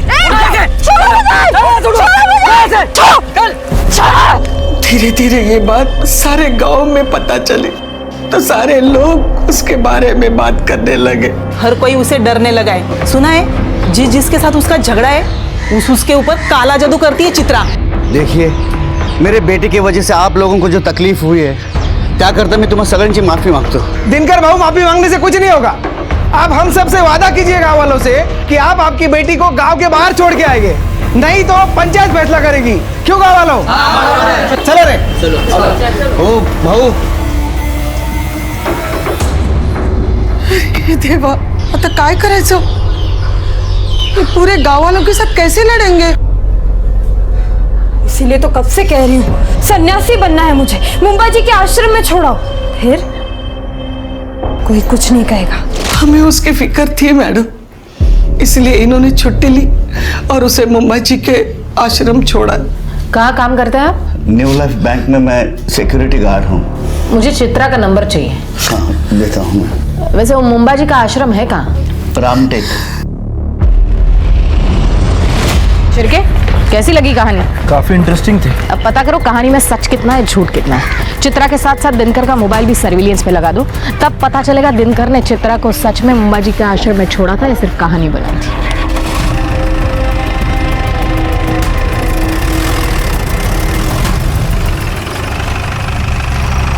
Good morning sir. Good morning. 2 PM report आ गई है। आपने सही कहा था, लड़की का रेप नहीं हुआ है सर। पहले उसे गोली मारी गई, फिर उसे जलाया गया। मैं जानता था। चित्रा और प्रिया के मोबाइल का क्या हुआ? सर, दोनों के फोन अभी तक स्विच ऑफ है। इनफैक्ट दोनों के फोन नागपुर में ही स्विच ऑफ हुए थे। इसका मतलब चित्रा भी आश्रम में नहीं है। और दिनकर की phone location? Sir, mobile location के हिसाब से दिनकर ने ही चित्रा को मुंबा जी के आश्रम में छोड़ा था। सर एक्चुअली PM रिपोर्ट में और एक चौंका देने वाली बात है। क्या? विक्टिम के बॉडी में मेल्टेड बुलेट मिली है सर।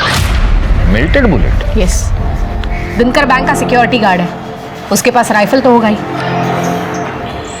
ये दिनकर और रुक्मिणी जरूर हमसे कुछ छुपा रहे हैं। एक ही घर की 2 लड़कियां गायब होती हैं और ना मायके वालों को कुछ पड़ी है ना ससुराल वालों को। कहीं ये लाश इन दोनों बहनों में से किसी एक की तो नहीं है? लेकिन अगर हम सही दिशा में जा रहे हैं तो ये दोनों बहनें नागपुर से इतनी दूर मर्डर स्पॉट पर उस खेत में क्या करने गई थी? नहीं नहीं, कुछ तो है जो हमसे छूट रहा है। एक काम करो, दिनकर और सावित्री का डीएनए इस लाश के साथ मैच करो। इन दो बहनों में से किसी एक का मिलना हमारे लिए बहुत जरूरी है। और शिर्के, तुम मुंबाजी आश्रम हो सकता है वहां कुछ लीड मिल जाए। ठीक है सर।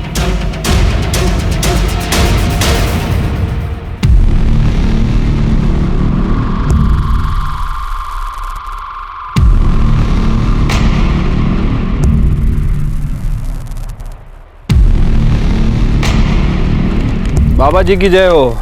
जय हो। ये आपके लिए। बढ़िया। बाबा जी, हम चित्रा के मामा मामी हैं। चित्रा अक्सर यहाँ पे आती थी, आपको तो पता ही होगा। बहुत होनहार छात्र थी हमारी। उसे हमेशा कुछ न कुछ नया सीखने की चाहत थी। बहुत मानती थी मुझे। उसे तांत्रिक विद्या सीखनी थी, इसलिए यहाँ आई थी। अच्छा, तो अभी चित्रा कहाँ पे है बाबा जी? पता नहीं बेटा। आप यहाँ आने जाने वाले लोगों का रिकॉर्ड तो रखते ही होंगे बाबा जी। बेटा, ये भगवान का घर है। यहाँ हर कोई अपनी मर्जी से आता है, अपनी मर्जी से चला जाता है। हाँ, वो बात तो है। आपने कहा कि वो आपकी होनहार छात्रा थी, तो फिर उसने आपको तो बताया होगा कि वो कहाँ गई है या फिर कहाँ जा सकती है। आप उसकी बहन से पूछ लीजिए, वो उसके पास रहेगी। तो बाबा जी, प्रिया भी यहाँ आती थी? हाँ, कभी कभी आती थी। अभी हाल ही में कुछ दिनों पहले आई थी। क्यों बाबा जी? अब इतना तो पता नहीं बेटा, लेकिन दोनों काफी दुविधा में थी। शायद कुछ पैसों का मामला था। चल निकल यहाँ से। अब काय को आई है मेरे पास पैसे मांगने? हाँ, जब तेरे को चिल्ला चिल्ला कर बोल रही थी कि मत कर उससे शादी। अरे शुक्रिया तो तुझे मेरा करना चाहिए। मेरी वजह से तू शादी से बाहर आ पाई है। अगर मैं नहीं होती तो अभी तक तू वही सड़ रही होती। अच्छा, इतना प्यार? चल चल, झूठ मत बोल। बढ़िया ये एहसान करने वाली। और एक बात याद रख, मैंने नहीं बोला था तुझे उस दलदल में जाने को। हाँ, अब गई है ना तो खुद ही बाहर निकल। हाँ हाँ, निकल जाऊं। मुझे पैसे की जरूरत। मेरे पास कहाँ है पैसे? ठीक है, तू बाबा को फोन लगा और बोल तेरे हिस्से के जो पैसे है ना वो मुझे दे दे। तू जानती नहीं है दीदी, नवीन को पाने के लिए मैंने उस घटिया रोशन से शादी की है। मतलब समझ रही है मैं क्या क्या कर सकती। चल ला पैसे निकाल। की दे रही है मुझे? जा, नहीं देती पैसे। जो करना है कर ले, चल जा।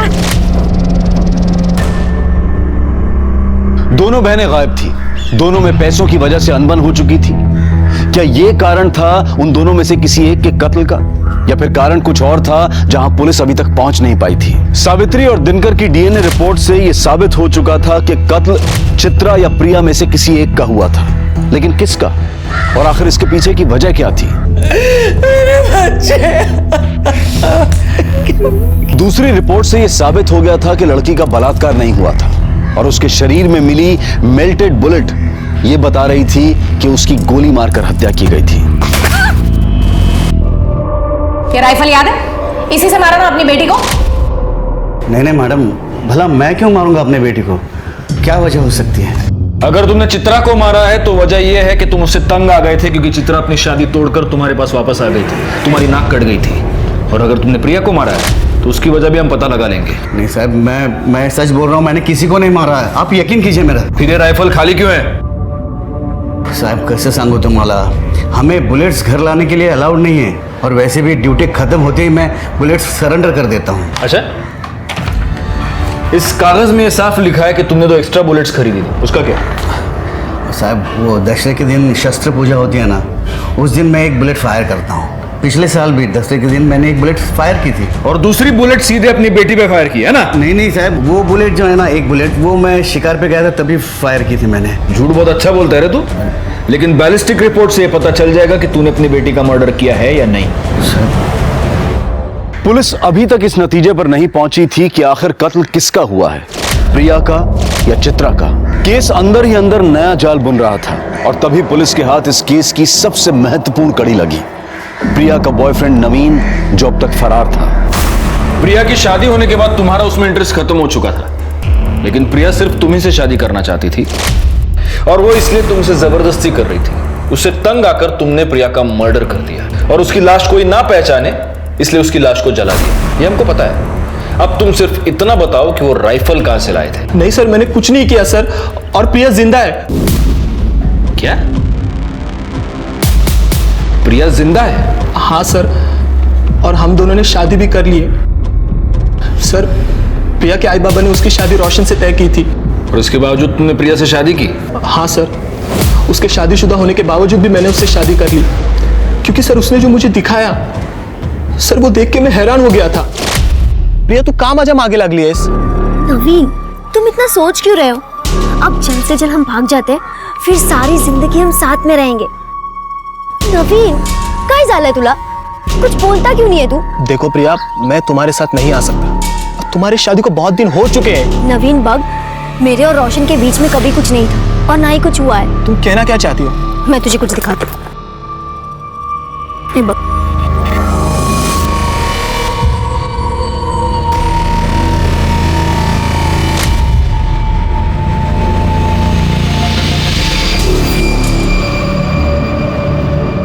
मुझे तो रोशन और उसके बॉयफ्रेंड प्रतीक पर ही शक है। उन दोनों ने मिलकर ही खून किया होगा।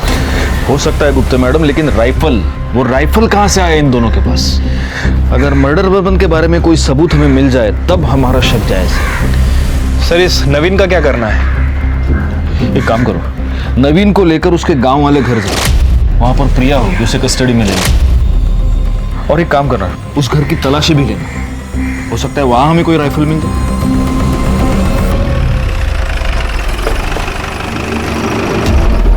कौन सा घर है? सर वो वाला। नवीन, अंदर चेक करो जरा। प्लीज। प्रिया कहाँ है? कल रात तक तो प्रिया यही थी, लेकिन वो चली गई। कहाँ चली गई? कुछ बता के तो गई होगी ना? हाँ, उसने कहा नवीन का फोन आया था और वो गई। सर, अंदर प्रिया नहीं है। मुझे लगा कि नवीन ने उसे बुलाया होगा। मतलब प्रिया के पास मोबाइल फोन है? जी। तुम्हारा फोन दो। ये फोन कस्टडी में रखो, आज नहीं तो कल प्रिया जरूर इसे फोन करेगी। प्रिया जिंदा है क्योंकि अभी अभी 4-5 घंटे पहले वो नवीन के घर से भागी है। इसका मतलब मर्डर चित्रा का हुआ है। लेकिन प्रिया ने कुछ किया ही नहीं है, तो वो भागी क्यों? हो सकता है प्रिया ने ही चित्रा का मर्डर किया हो, वजह कुछ भी हो सकती है। सर, लेकिन रोशन को चित्रा से प्रॉब्लम थी, क्योंकि उसे लड़कियों में कोई दिलचस्पी नहीं। सर, शहर में जिन लोगों के पास लाइसेंस राइफल है, ये उसकी लिस्ट है।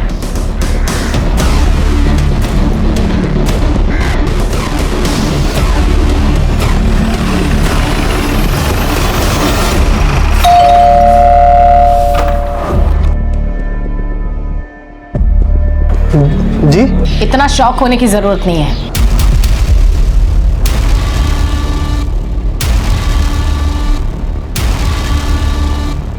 तुम्हारे और रोशन के निजी मामलों के बारे में हमें पता चल गया है। मतलब ये कि तुम्हारे पास लाइसेंस राइफल है? हाँ सर। लेकर आओ। अभी लेकर आता हूँ।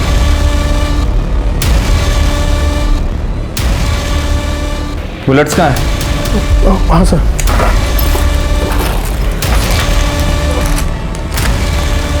इसमें तो सिर्फ 2 ही बुलेट्स हैं। हमारे पास इंफॉर्मेशन है तुम्हारे पास 3 बुलेट्स थी। हाँ मैडम, वो 1 बुलेट मिल नहीं रही है। मिल जाएगी बुलेट भी, और तुम्हारा बयान भी कि खून तुमने किया है। अगर इस राइफल से बुलेट चली है तो बुलेट जरूर मिल जाएगी। तब तक तुम हमारे मेहमान बनो। इस राइफल को बैलिस्टिक रिपोर्ट्स के लिए भेजो। सर, नवीन का फोन बज रहा है, जल्दी से सर और मैडम को बुला के लाओ। हो सर। नवीन, तुम्हारा फोन बज रहा है, लैंडलाइन से, शायद प्रिया का हो सकता है। स्पीकर ऑन करो और बात करो। हेलो नवीन, कहाँ हो तुम? प्रिया, तुम ठीक तो हो ना? प्रिया, तुम्हारी आवाज ऐसी क्यों आ रही है? नवीन बताओ ना, कहाँ हो तुम? प्रिया, मैं यही हूँ। तुम मुझे बताओ, तुम कहाँ हो? मुझे बहुत डर लग रहा है नवीन, कुछ ठीक नहीं लग रहा है। प्रिया, तुम शांत हो जाओ, पहले मुझे बताओ तुम कहाँ हो? नवीन, मुझे बहुत डर लग रहा है। प्रिया, इस वक्त नवीन हमारी कस्टडी में है और सेफ है। मैं पुलिस डिपार्टमेंट से बात कर रही हूँ। Police department? तुम्हें डरने की जरूरत नहीं, तुम भी हमारे साथ सेफ हो। बस इतना बताओ, इस वक्त तुम हो कहाँ? मुझे फिर से वहां नहीं जाना। मुझे रोशन और उसके घर वालों के बीच नहीं जाना मैम, प्लीज। प्रिया, तुम्हें डरने की कोई जरूरत नहीं है। उस वजह से हम तुम्हें नहीं ढूंढ रहे हैं। मेरी बात ध्यान से सुनो, हमें तुम्हारी मदद की जरूरत है। तुम्हारी बहन चित्रा को किसी ने जान से मार दिया है। मार दिया? बस इतना बताओ तुम हो कहाँ, हम तुम्हें लेने आ रहे हैं।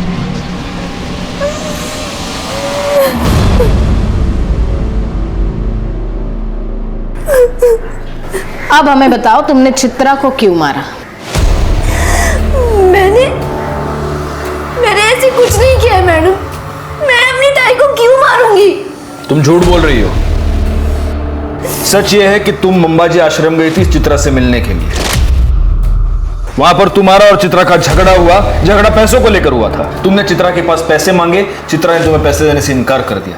इसलिए फिर तुमने कॉल करके चित्रा को बुलाया और उसका मर्डर कर दिया। नहीं सर, ये सब झूठ है। मैंने मेरी ताई को नहीं मारा और हमारे बीच कोई झगड़ा भी नहीं हुआ था। अवधूत ने तो हमें बताया तुमने चित्रा को जान से मारने की धमकी दी थी। नहीं मैम, ये सब झूठ है। धमकी दे रही है तू मुझे? जा, नहीं देती पैसे, जो करना है कर ले, चल जा। धमकी नहीं दे रही हूँ दीदी, मैं खुद बहुत परेशान हूँ।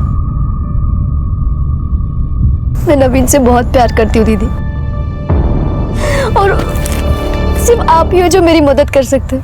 मैं नवीन से शादी करना चाहती हूँ। उसके लिए मुझे थोड़े पैसों की जरूरत है, और मैं आपको वादा करती हूँ कि मैं आपको सारे पैसे लौटा दूंगी। बस अपनी बड़ी बहन से थोड़ी मदद मांगने आई। तुझे नवीन से शादी करनी थी तो उस रोशन से शादी क्यों की? तुझे क्या लगता है आई बाबा नवीन के साथ शादी करने के लिए तैयार हो जाते? नहीं, इसलिए मैंने प्लान बनाया कि मैं रोशन के साथ शादी करूंगी, फिर उसको छोड़ के भाग जाऊं। और मैंने वैसा ही किया दीदी। दीदी प्लीज मेरी मदद कर दे, प्लीज दीदी। ठीक है, तू एक काम कर, तू जा और सारी तैयारियां कर,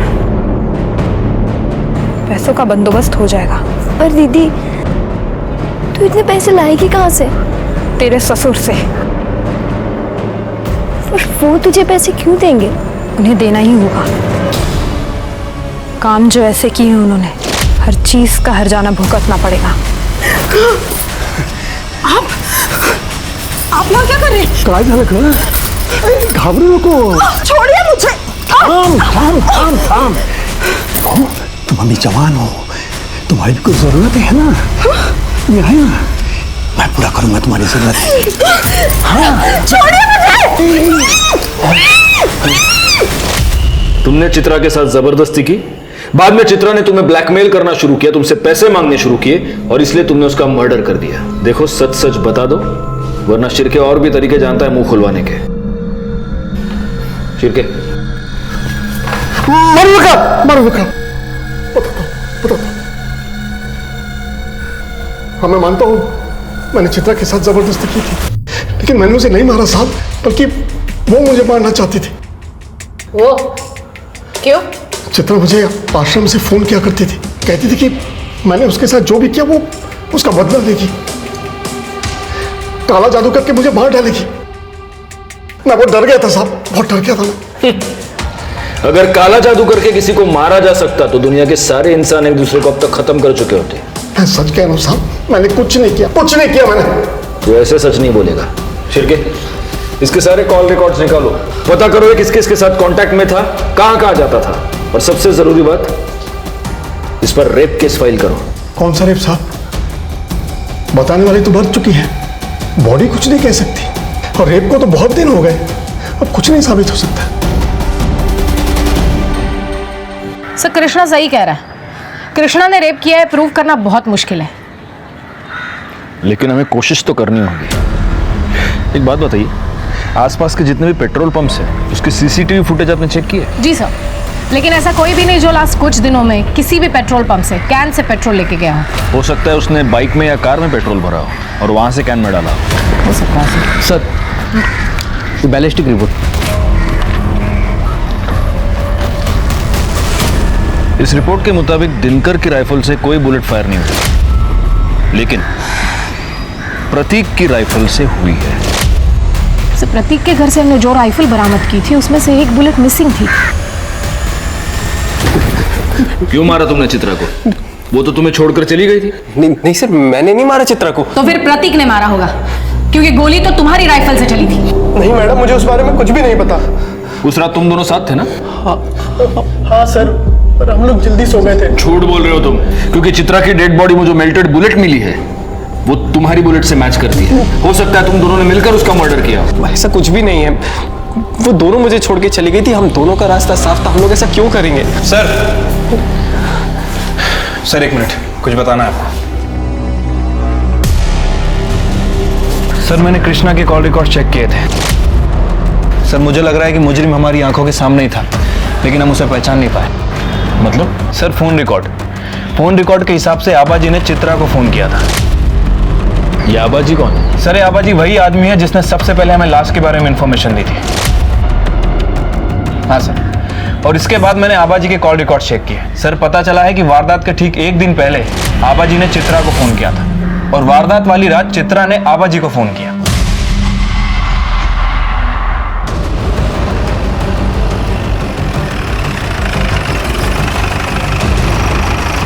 शिर्के, घर की तलाशी लो। मैडम मैडम मैडम बताइए ना क्या हुआ? क्या हुआ, कब हुआ, कैसे हुआ, सब पता चलेगा तुझे। पकड़ून ठेवायला। अरे मैडम माझं ऐका ना।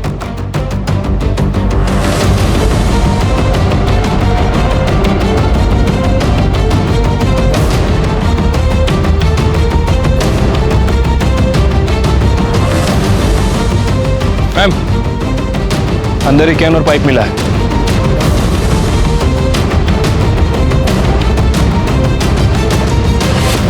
मैंने चित्रा को नहीं मारा साहब। मैं उसे क्यों मारूंगा? वो मुझे जानती तक नहीं थी। वो तुम्हें जानती नहीं थी, लेकिन फिर भी तुम उसको फोन करते थे। मर्डर के एक दिन पहले तुमने चित्रा को फोन किया था। मर्डर वाले दिन चित्रा ने तुम्हें फोन किया था, कृष्णा ने भी तुम्हें फोन किया था। ये सब इत्तेफाक है। इतना ही नहीं, मर्डर वाले दिन तूने अपनी बाइक में पेट्रोल भरवाया, और वो भी फुल टैंक। सीसीटीवी फुटेज में दिख रहा है पेट्रोल पंप की। अगले दिन तूने फिर पेट्रोल भरवाया, और उस दिन तो तू गांव से बाहर भी नहीं गया। 10 लीटर पेट्रोल पी गई तेरी बाइक। हाँ, ये ऐसे नहीं बोलेगा। रिका में सर, क्या कृष्णा लगे उन्हें? साहब, इन्होंने मुझे फोन नहीं किया था। झूठ मत बोलो, हमारे पास सबूत है कि इसने तुम्हें फोन किया था। आबाजी ने खुद बताया कि उन्होंने तुम्हें फोन करके बताया चित्रा वहां पर पहुंच चुकी है, तुम भी पहुंच जाना। तुम वहां पर पहुंचे और चित्रा का खून किया। खोटे थे, झूठ है साहब। तो सच क्या है? जब से वो चित्रा मुझे धमकी देने लगी है, मैं तो घर से बाहर भी नहीं निकला। मेरा फोन भी रुक्मिणी के पास था। झूठ मत बोलो। मतलब तुमने फोन कृष्णा को नहीं, रुक्मिणी को किया था? मेरे पास चित्रा को मारने के अलावा कोई रास्ता नहीं था। मेरे पति को बचाने के लिए मुझे ये करना पड़ा। इनकी जान को खतरा था चित्रा से। अरे क्या हुआ आपको? चलो चलो ऊपर बैठिए, ऊपर बैठिए। ये क्या हो गया, क्या हो गया आपको? क्या हुआ, क्या मुझे बताइए। चित्रा ने जादू कर रखा है मुझ पर। जादू। क्या हुआ? क्या हुआ? वो काला जादू जानती है, छोड़ेगी नहीं मुझे।